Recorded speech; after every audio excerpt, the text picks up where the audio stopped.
How are you feeling? This year was a lot, wasn't it? If I had to name this chapter of my life, it would be choosing me. And honestly, it wasn't all rainbows and sunshine. Choosing me meant letting go of an 8-year relationship.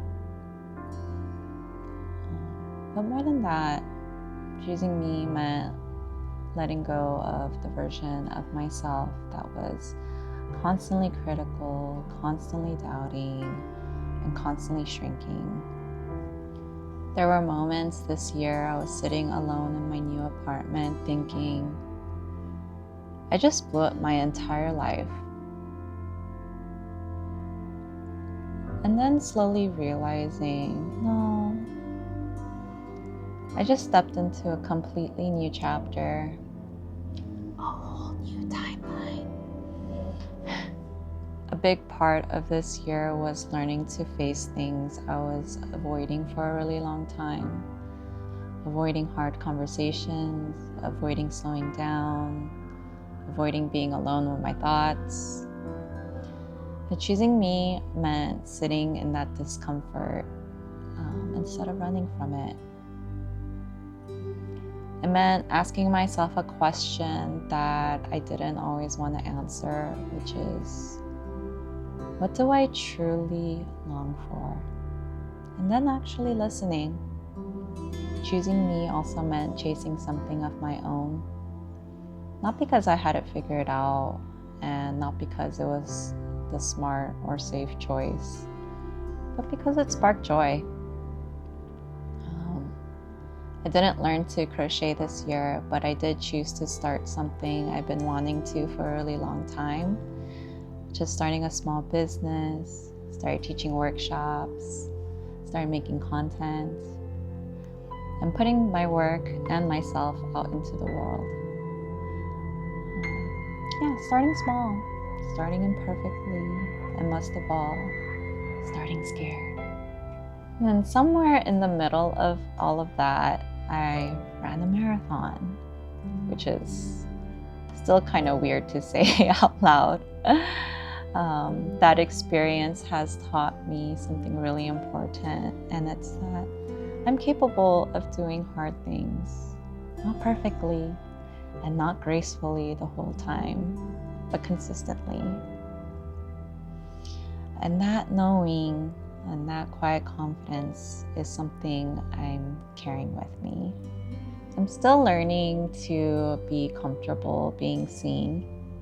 And if you ever watch my videos and think, she's really awkward on camera, I know.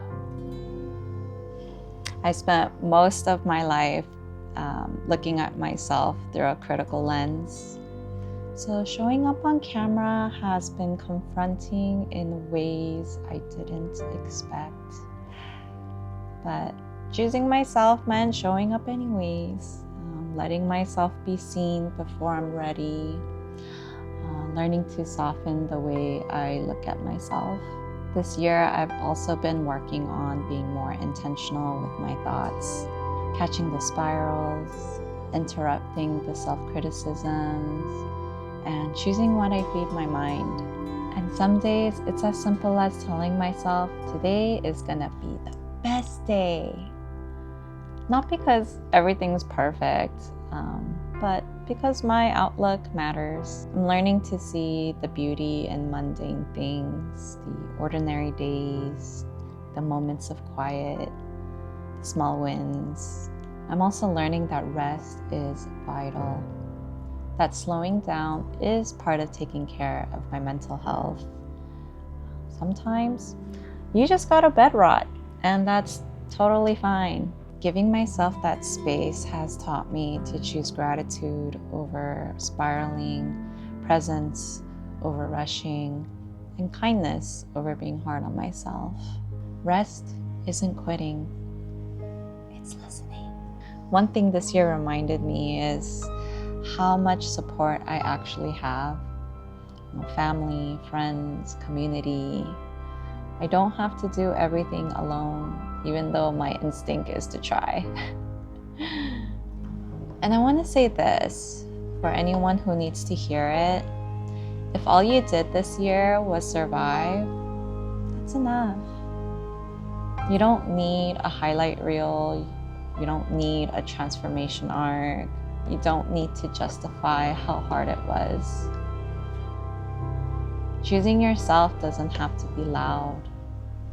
You know, sometimes it's not a big decision or a dramatic moment. Sometimes it's just about being a little kinder and more grateful with yourself. And as I move into next year, I'm not trying to become a completely different person. I'm choosing to keep showing up this way with intention, with rest, and with kindness. And if you're watching this, I'd love to know, what is one thing you are choosing to carry with you next year? Let me know down in the comments. I'd love to hear from you. Thanks so much for watching, and hope to see you in the next chapter.